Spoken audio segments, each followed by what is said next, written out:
أقول لبيطاس أن الشعب المغربي لا يحتاج إلى ناطق باسم الحكومة لأنه لا دور لك.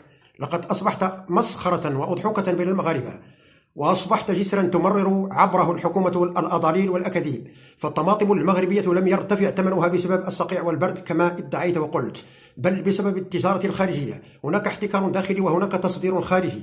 هناك وجهات متعددة تصلها الخيرات المغربية.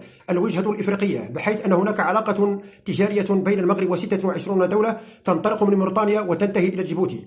الوجهة الأوروبية، الخيرات تملأ الأسواق الأوروبية، وهناك منافسة شديدة ومحمومة بين الطماطم المغربية ومنتجي الطماطم في إسبانيا وهولندا وفرنسا. والمغرب لا يريد أن يخسر هذه المكانة ولو على حساب الشعب المغربي.